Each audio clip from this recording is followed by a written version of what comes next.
Salut tout le monde et bienvenue sur cette nouvelle vidéo.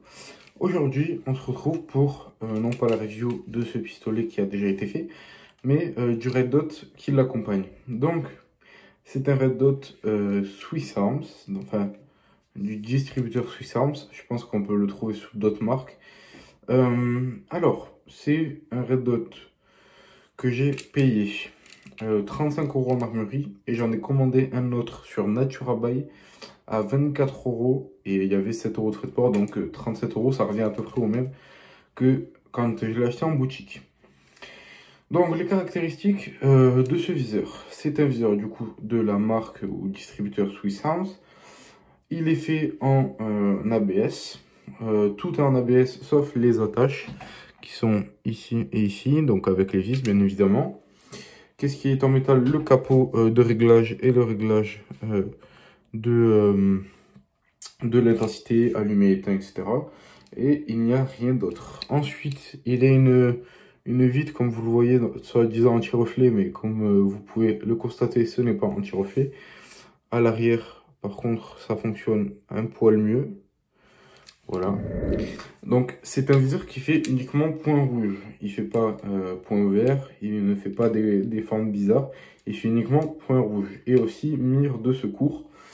Donc ici, vous voyez le trait qui fait un creux. Et ici, vous voyez, il y a, je ne sais pas si vous arriverez à le voir, c'est de l'autre côté. Ici, un petit cran là. Voilà, ici, le petit cran. Ce qui fait que vous pouvez, grosso modo, viser avec cette mire-là de secours si vous n'avez plus de pile. Et si vous avez que ce moyen-là de viser.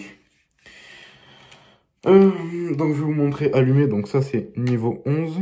Que moi, personnellement, j'utilise jamais parce qu'il est vraiment très puissant. Voilà. Comme vous voyez, il est quand même sacrément puissant. Et donc niveau 1, voilà, vous le voyez ici. En général, en plein jour, je l'utilise entre 3 et 5. Et quand il commence à faire sombre, tout simplement, je suis souvent à la graduation 1, qui suffit amplement. Je suis très rarement au 11, même jamais au 11, parce que je le trouve très puissant. Donc déjà que le point est épais, alors ça c'est plutôt un point négatif si vous faites du tir de précision au poil. Par contre, pour ce qui est du tir récréatif et du tir sur cible dans le jardin, ça suffit amplement. Et pour de l'airsoft aussi, c'est parfait.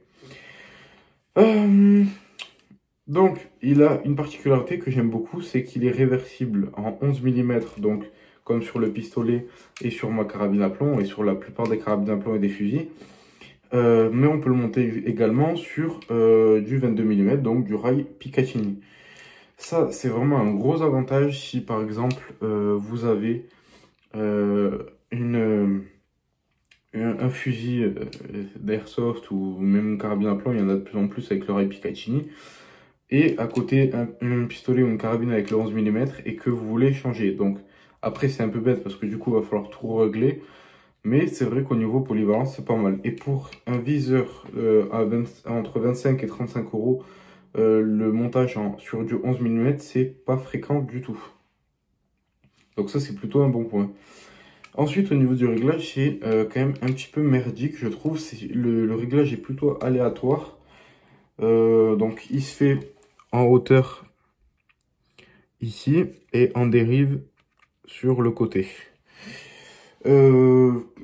Franchement, après, c'est plutôt un bon viseur. Il résiste au GBB. Moi, j'ai déjà tiré dessus avec le Tanfoglio. Le réglage ne bouge pas, donc ça c'est plutôt pas mal, du moins sur ce modèle-là. Hein, comme je le dis, mon modèle n'est pas forcément le modèle des autres. Il a résisté au Tanfoglio, qui a quand même un sacré gros kick, mais il a quand même bien résisté. Après, il reste quand même relativement précis, bien que le point soit épais.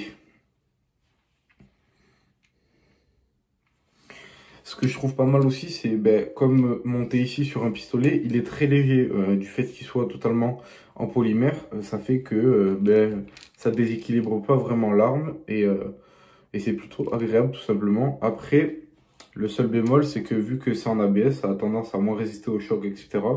mais rares sont ceux les personnes qui font tomber leur arme de tir. Après, c'est sûr que pour ce qui est de l'airsoft, on fait souvent, enfin, relativement souvent tomber les répliques. Et si ça tombe sur le viseur, ça risque de lui faire quelques dégâts. Après, au niveau de la fixation, ce qui est pas mal, donc comme vous le voyez ici, il y a une première fixation qui ne bouge pas ici. Enfin, qui peut s'enlever pour être converti en 22 mm. Et ici, on a comment dire, ce serrage-là qui par contre est réglable. Ce qui m'a vraiment permis de pouvoir le régler correctement sur ce pistolet pour qu'il soit le plus en arrière possible. Donc ça, c'est plutôt cool. Ça permet également de pouvoir régler sur les différents Picatinny, comme les Picatinny qui sont un peu moins standards avec des stries qui sont irrégulières ou quoi.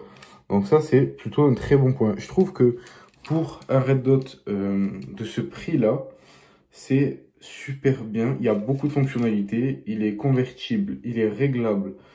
Le point est super fort si vous tirez dans des journées très fortement ensoleillées. Il y a une visée de secours. La fixation est quand même solide. Je veux dire, pour ce prix-là, je pense qu'on peut pas vraiment avoir mieux. Après, plus compact peut-être, parce qu'il est quand même relativement gros. Mais ça reste quand même un super bon viseur.